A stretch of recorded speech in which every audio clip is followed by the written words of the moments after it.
Assalamualaikum warahmatullahi wabarakatuh. Jumpa lagi anak-anak. Nah, pada kesempatan ini saya akan menjelaskan tentang materi terakhir dari relasi dan fungsi, yaitu korespondensi satu-satu. Nah, jadi di tujuan pembelajaran ini nanti siswa dapat mendeskripsikan korespondensi satu-satu. Jadi korespondensi satu-satu adalah tahu. Terus nanti siswa dapat menyebutkan contoh peristiwa yang merupakan korespondensi satu-satu dan yang bukan, begitu ya. Nanti mungkin dari peristiwa sehari-hari atau mungkin dari beberapa diagram, terus himpunan pasangan berurutan maupun yang lainnya. Nah, terus nanti siswa dapat menentukan banyaknya korespondensi satu-satu yang mungkin dari himpunan A ke himpunan B. Nah, seperti yang kemarin kan banyaknya fungsi yang mungkin dari A ke B. Nah, di sini nanti juga seperti itu. Nah, terus nanti siswa dapat membedakan. Nah, kan ini kita sudah belajar relasi, fungsi, sama materi terakhir ini. Jadi nanti bisa membedakan relasi apa, fungsi bagaimana, terus korespondensi satu-satu bagaimana. Oke, nah kita ingat dulu ya materi sebelumnya, yaitu tentang fungsi. Nah, kita ingat dulu pengertian fungsi. Nah, fungsi adalah apa? Nah, fungsi adalah relasi khusus dari himpunan A ke himpunan B. Nah, di sini relasi, fungsi adalah relasi. Nah, tapi aturannya di sini ada aturan lagi. Nah, aturannya setiap anggota himpunan A dipasangkan tepat satu ke anggota B. Nah, dari ini aturan ini bisa kita simpulkan ya, bahwa setiap domain itu harus mempunyai pasangan dan pasangannya hanya satu, begitu ya. Nah, jadi mungkin ini dari grafiknya saya ingatkan kembali. Nah, ada fungsi dan bukan fungsi. Kalau kita amati di sini, ini kalau fungsi dari A ke B, nah setiap anggota A dia punya pasangan, pasangannya hanya satu, begitu ya. Yang B tidak punya pasangan tidak apa-apa. Nah, yang B dimiliki oleh dua pasangan juga nggak apa-apa. Ini kan dimiliki oleh B dan C ya kan. Nah, di sini kita hiraukan yang B. Nah, yang kita perhatikan adalah setiap anggota A harus punya pasangan dan satu. Sedangkan yang bukan fungsi, nah ada yang tidak punya pasangan atau mungkin pasangannya dua, begitu. Tentu masih ingat ya anak-anak ya. Oke, nah terus sekarang ini penyajian fungsi ya. Nah, fungsi penyajiannya ada berapa? Nah, dibuka-buka lagi ya. Nah, salah satunya adalah dengan diagram panah. Nah, relasinya. Nah, mungkin ini ya. Oke, nah sekarang kita amati beberapa peristiwa ya di sini. Di sini ada nomor rumah dan di sini adalah nomor presensi kalian. Nah, kita amati. Nah, dari ini kita muncul pertanyaan ya anak-anak ya. Nah, mungkin tidak kalau dua rumah itu nomornya sama. Dalam satu perumahan ya ini ya misalnya ya. Nah, ini perumahan Harapan Jaya, mungkin tidak ada rumah, dua rumah atau lebih nomornya seperti ini. Nah, atau mungkin enggak kalau satu rumah itu memiliki dua nomor. Misalnya rumahnya ini Mbak siapa? Mbak Popi misalnya, rumahnya punya dua nomor, mungkin tidak. Nah, tentu tidak ya anak-anak ya. Pasti satu rumah pasti memiliki nomor rumah yang berbeda, begitu. Atau ini mungkin nggak kalau satu siswa memiliki dua nomor presensi. Nah, mungkin tidak, misalnya Mas Angga nomor presensinya 4 dan 12 gitu. Nah, atau mungkin nggak kalau satu nomor presensi itu dimiliki oleh dua siswa, misalnya presensi 10 itu Mas Fadil sama Mas Fadaris, mungkin tidak seperti itu. Nah, hubungan antara rumah dan nomor rumah merupakan suatu fungsi yang disebut korespondensi satu-satu. Nah, jadi di sini kan tidak mungkin ya tadi ya kalau rumah itu satu nomor rumah. Nah, ini pasti tidak mungkin, yang ini tidak mungkin. Nanti bingung kalau kok rumahnya nomornya sama, dua rumah tapi nomornya sama, atau satu rumah memiliki dua nomor yang sama. Nah, nanti tidak mungkin. Presensi pun begitu. Nah, inilah peristiwa-peristiwa seperti ini dinamakan korespondensi satu-satu. Jadi dia fungsi tapi dia korespondensi satu-satu. Nah, mungkin anak-anak sudah memiliki gambaran ya mungkin ya korespondensi satu-satu bagaimana. Oke, nah sekarang kita lanjut ya. Nah, terus kita amati di sini masih dengan nomor presensi tadi. Nah, di sini fungsi F dari N. Nah, N-nya itu 1 2 3 4 5 ke siswa S. Nah, itu siapa? Mbak Popi, Alia, Andira, Andra, Angga sama Arimurti. Nah, relasinya itu adalah nomor presensi dari. Nah, terus sajikan fungsi tersebut dalam diagram panah, kemudian amati domain, kodomain dan range-nya. Nah, anak-anak bisa stop dulu videonya, coba disajikan dulu. Nah, nanti setelah disajikan, Nah, kemudian di play lagi, dicocokkan dengan ini bagaimana, begitu ya anak-anak ya. Nah oke, coba kita sajikan ya. Nah ini kan dari n nya kan 1 2 3 4 5. Terus nanti kita disuruh mengamati apa, domain, kodomain sama range ya.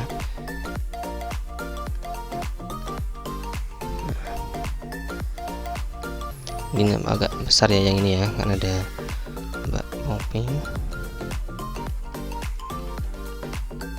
terus ada Mbak Alia, ada Mas Andra, terus ada Angga sama Ari Murti. Nah oke, ini dari ke siswa ya. Ini relasinya kan nomor persensi dari, nah 1 nomor persensi dari Adi Popi, nah 2 nomor persensinya dari Mbak Alia, 3 nomor persensinya dari Mas Andra, 4 nomor presensinya dari Mas Angga, nah 5 nomor presensinya dari Ari Murti, begitu ya. Nah amati coba domainnya bagaimana, kodomainnya bagaimana, range-nya bagaimana. Masih ingat ya domain itu bagaimana? Nah domain itu berarti kan daerah asal yang N, kodomain itu nanti ada di S, range itu adalah kodomain yang punya pasangan. Nah, dia bagaimana kira-kira? Nah ternyata ketika kita amati, nah banyaknya domain, kodomain, dan range itu ternyata sama ya anak-anak ya. Nah banyaknya mereka sama. Banyaknya domain ada 5, banyaknya anggota kodomain ada 5 juga. Nah range-nya juga 5 juga. Range-nya kan sama dengan kodomain. Begitu ya anak-anak ya. Jadi di sini, nah ini kan pasangannya 1 1. Nah, yang apa ini fungsi, berarti pasti yang N punya pasangan, dan S-nya itu apa, pasangannya hanya 1 1 juga. Jadi nanti kalau dibalik dari S ke N nanti juga suatu fungsi. Misalnya ini fungsi F dari S ke N, misalnya dibalik jadi nomor persensi dari, berarti nanti siswa dengan nomor persensi. Nah gitu. Popi itu adalah siswa dengan nomor persensi 1, kan kalau dibalik kayak gitu. Nah dibalik pun dia tetap fungsi. Nah itulah korespondensi 1 1. Nah coba kita mengamati ya, ini ada contoh korespondensi 1 1 dan contoh bukan korespondensi 1 1. Nah di sini kalau kita amati, ini yang korespondensi 1 1 kan dia fungsi, yang bukan korespondensi 1 1 dia juga fungsi. Ada yang enggak nih ya, ini bukan fungsi. Nah di sini bagaimana dia contohnya? Nah, bisa kita amati ya, kalau yang bukan korespondensi 1 1 itu dia fungsi, tapi yang kodomain ada yang nggak punya pasangan. Nah ini, atau ini nomor 5, dia kodomainnya punya pasangan 2 ini. Ya, dia bukan korespondensi 1 1. Kalau korespondensi 1 1 ya pasangannya 1 1 semua. Kalau domainnya ada 3, ya berarti kodomain ada 3, range-nya juga ada 3. Ini ada 5, ya kodomainnya ada 5, range-nya juga 5, begitu ya. Dari yang ini sebelumnya ini. Oke, jadi itu ya, udah punya gambaran ya tentang korespondensi 1 1. Nah, tapi di sini mungkin kita masih ada pertanyaan. Mungkin anak-anak bisa rumuskan sendiri ya nanti. Nah, misalnya aturan atau korespondensi 1 1. Nah mungkin aturannya bagaimana, atau mungkin banyaknya korespondensi 1 1 yang mungkin bagaimana, kan masih ada timbul pertanyaan di situ ya. Oke ya, yuk kita coba menggali informasi ya tentang bagaimana aturan, atau mungkin menggali informasi tentang banyaknya korespondensi 1 1 yang mungkin. Nah oke, ini ya. Nah diketahui A itu 1 2 3, terus B nya anggotanya A B C. Tentukan banyaknya korespondensi 1 1 yang mungkin dari A ke B. Anak-anak bisa stop dulu videonya, dicoba dulu. Nah, oke, setelah coba nanti dilanjutkan lagi. Gitu ya. Nah, oke, nah jadi setelah kita coba, nah ternyata banyaknya korespondensi 1 1 itu seperti ini dari yang mungkin ya dari A ke B. Nah, ada berapa kemungkinan? Nah, ini kan kemungkinannya 1A, 2B, 3C. 1A, terus ini yang ini menyilang. Yang atas kita silangkan, yang 1B 2A, terus atas bawah disilangkan, yang tengah dihubungkan, atau bisa seperti ini ya kan. Nah terus anak-anak cari coba kemungkinannya ada lagi enggak. Nah, di sini anggota NA, nah NA kan di sini ada 3 ya. Tentu kalau korespondensi 1 1 banyaknya anggota A dengan banyaknya anggota B tentu sama ya. Kalau 3 ya 3, nanti range-nya, nah range-nya juga nanti ada 3 juga. Begitu ya.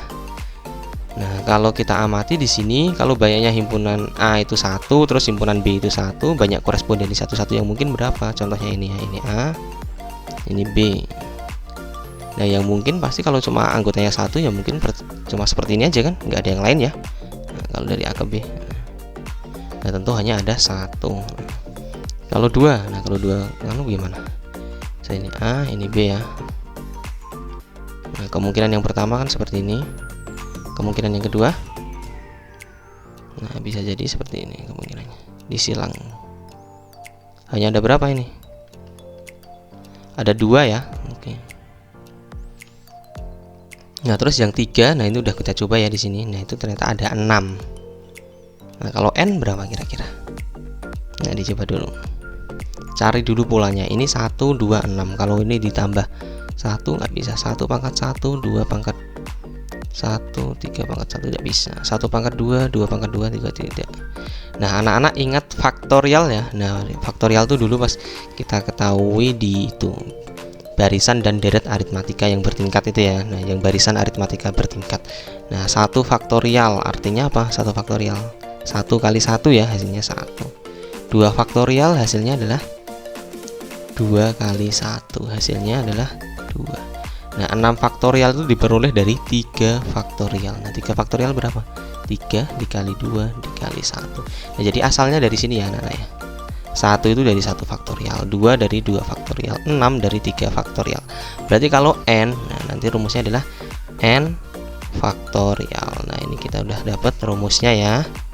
Oke, nah dicermati baik-baik. Nah, di fungsi kan dulu juga ada banyaknya fungsi yang mungkin dari A ke B. Ada rumusnya. Di sini juga kita ada rumusnya lagi. Jangan sampai kebalik ya. Oke, nah misalnya ini himpunan P itu adalah 2, 3, 5, 7, 11. Q-nya adalah A, B, C, D, E. Nah, tentukan banyak korespondensi satu-satu yang mungkin dari A ke B. Ini dari P ke Q ya harusnya. Maksudnya dari P ke Q gitu. Nah, di sini kita tentukan NP dulu. NP tentu sama dengan NQ ya di sini. Nah, banyaknya anggota P adalah ada 1, 2, 3, 4, 5. Ada 5. Banyak korespondensi satu-satu yang mungkin berarti pakai rumus sebelumnya N faktorial. N-nya di sini 5, berarti 5 faktorial.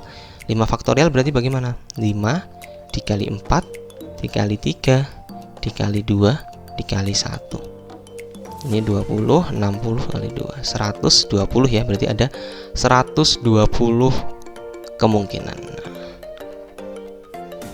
Oke, jadi seperti itu ya anak-anak ya. Oke, selanjutnya, nah kita kan udah tahu ya relasi apa, fungsi apa, terus korespondensi satu-satu ya baru dipelajari ini. Nah, kita perbedaannya bagaimana? Nah, kalau relasi adalah aturan yang menghubungkan antara anggota himpunan A dan himpunan B. Nah, jadi ada himpunan A dan himpunan B, dia aturannya bagaimana? Ini bebas kalau relasi. Yang A nggak punya pasangan pun nggak apa-apa, kan ada relasi yang relasinya itu tidak ada hubungan. Jadi A sama B itu yang nggak ada. Misalnya kalau disajikan dalam diagram panah, nah tidak ada panah yang menghubungkan dari A ke B. Relasinya bisa setengah dari, faktor dari. Nah, itu kan pasangannya bisa lebih dari 1, tidak apa-apa, anggota domain. Nah, kalau fungsi bagaimana? Nah, fungsi itu relasi. Nah, tapi aturannya setiap anggota himpunan A dipasangkan tepat 1. Artinya di sini relasi tapi udah lebih ketat lagi aturannya. Yaitu apa? Yang domain harus punya pasangan. Dan pasangannya hanya 1, begitu ya. Nah, kalau korespondensi satu-satu, nah itu relasi atau masih dia disebut sebagai fungsi. Nah, fungsi yang memasangkan anggota A dengan anggota B tepat 1. Nah, jadi A itu tepat 1 dipasangkan himpunan B dan sebaliknya. Jadi kalau dibalik juga sama. Jadi A-nya harus punya 1 pasangan, B-nya juga harus punya pasangan, dan semua harus punya pasangan di sini ya. Domainnya harus punya pasangan, kodomainnya harus punya pasangan, pasangannya sama-sama 1. Nah, itu korespondensi satu-satu sesuai namanya kan. Nah, oke. Nah, kalau relasi A ke B korespondensi satu-satu, maka B ke A juga korespondensi satu-satu kan ini, dan sebaliknya. Dia fungsi, dibalik juga fungsi lagi. Kalau yang ini yang fungsi saja kan, misalnya A ke B itu fungsi, nah dibalik belum tentu fungsi kan. Nah, tapi kalau korespondensi satu-satu, nah kalau A ke B itu fungsi ya B ke A juga fungsi begitu, dibalik bisa sama gitu. Oke ya, jadi kesimpulannya ya. Nah, kesimpulannya apa? Nah, korespondensi satu-satu itu relasi, nah atau fungsi ya, fungsi khusus yang memasangkan setiap anggota A tepat 1 dengan anggota B. Nah, di sini ada lagi. dan sebaliknya. Kalau fungsi kan sampai sini saja kan. Nah, kalau ini korespondensi satu-satu dan sebaliknya, artinya nanti memasangkan setiap anggota B dengan tepat satu anggota ke himpunan A kan gitu. Nah, dalam korespondensi satu-satu, nah banyaknya domain, banyaknya anggota ya, ada domain, kodomain dan range sama. Jadi kalau domainnya ada 4 ya, nanti kodomainnya 4 juga, range-nya juga ada 4. Nah, relasi A ke B merupakan korespondensi satu-satu, maka B ke A juga korespondensi satu-satu. Terus ada rumus lagi ya tadi ya. Nah, banyaknya korespondensi satu-satu yang mungkin dari A ke B adalah B. Nah, kalau n-nya anggotanya ada n, berarti n faktorial. Nah, ini adalah kesimpulannya ya anak-anak ya. Dan benar-benar dipahami. Nah, ini ada latihan soal. Nah, silahkan anak-anak kerjakan. Baiknya latihan. Jadi udah paham atau belum tentang korespondensi satu-satu. Di sini ada diagram panah, himpunan pasangan berurutan, ada persamaan. Nah, yang korespondensi satu-satu yang mana? Nah, tentu mana ya kalau videonya diamati, nah, tentu insya Allah anak-anak bisa paham.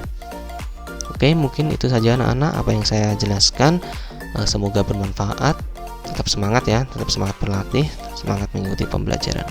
Oke, saya akhiri. Wassalamualaikum warahmatullahi wabarakatuh.